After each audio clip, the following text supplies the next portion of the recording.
الله وبركاته. حياكم الله متابعي الكرام، يا هلا وكثير الهلا بكم، يا هلا وكل الهلا مع هذه التغطية في مهرجان خور فكان للمانجو للعام الثالث على التوالي. خليكم معنا وحياكم الله. بسم الله وعلى بركة الله يبدأ الافتتاح بمهرجان المانجو الثالث في خور فكان على بركة الله. بسم الله.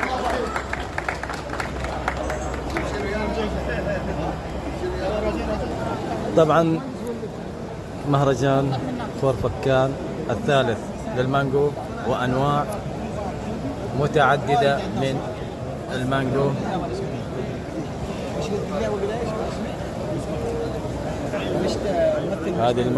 هذه المالدة العملاقة ما شاء الله. شوف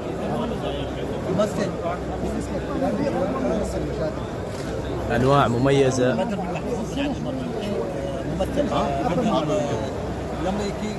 والله كل مكان كل واحد ياكل مانجو. هذا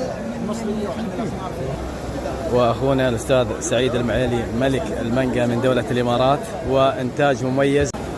هذه سفينة محملة بالمانجا. طبعا هنا المشاتل والمزارع تعرض انتاجها المميز من ثمار المانجا وايضا شتلات المانجا المميزة، شتلات متنوعة من الفواكه. هذه طبعا البابايا، طبعا هذه مصاحبة إلى مهرجان المانجو. وهذه الأناناس أيضا المشاتل تعرض إنتاجها من الأشجار والشتلات المتنوعة. وهنا جناح للأسر المنتجة. هذه الجناح ما شاء الله كل الأسر المنتجة. طبعا هذه إنتاج الأسر المنتجة. أيضا المصاحبة في المهرجان ثمار أيضا البابينو. هذه ثمار البابينو طعمها يشبه البطيخ على المانجا ما شاء الله ما شاء الله تبارك الله. وهذا العنب الأسود إنتاج العين، مدينة العين في دولة الإمارات العربية المتحدة. البينو والمانجا ما شاء الله تبارك. طبعا هذا الأصناف المحلية ما شاء الله تبارك الله.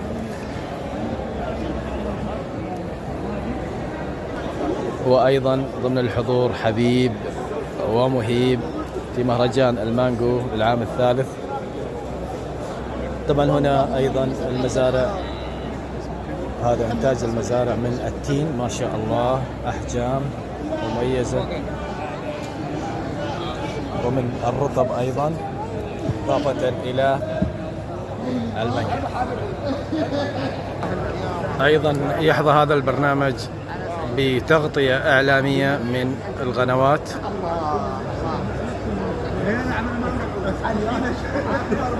هنا عروض للمزارعين من المانجو ومن أيضا المنتجات الأخرى ما شاء الله. أنواع متعددة من المانجو وأيضا من التين. محبين التين شوف الإنتاج ما شاء الله تبارك الله. شوف الأحجام. أيضا جانب من الحضور العوائل الاستمتاع في هذا المهرجان الجميل. وجانب من فعاليات مهرجان المانجو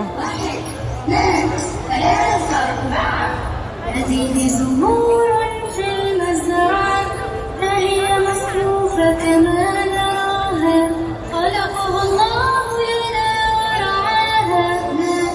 ماء وضياء ثلاثة لها غذاء. ماء هواء وضياء ثلاثة لها غذاء. ماء هواء وضياء. متابعين الكرام في تغطية جميلة من خور فكان في مهرجان المانجو للعام الثالث على التوالي.